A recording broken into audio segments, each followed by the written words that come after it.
નમસ્કાર, કેરા ન્યૂઝમાં તમારું સ્વાગત છે. આજે અમદાવાદમાં મોટી દુર્ઘટના થયેલ છે.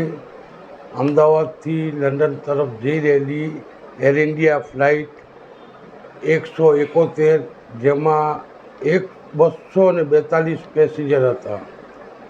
એ વિમાન જેમાં બ્રિટનના 52 પ્રવાસીઓ હતા, પોર્ટુગલના 6 પ્રવાસીઓ હતા.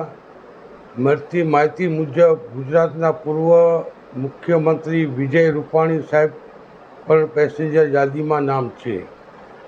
આજે બપોરના 1:38 વાગે ફ્લાઇટ ટેકઓફ કરેલું છે અને 1:40 ક્રેશ થયેલું છે. બહુ દુઃખદ ઘટના છે. આપણે તો ભગવાન પાસે પ્રાર્થના કરીએ છીએ કે 242 પેસેન્જરો આપણા સહી સલામત આવી જાય. જય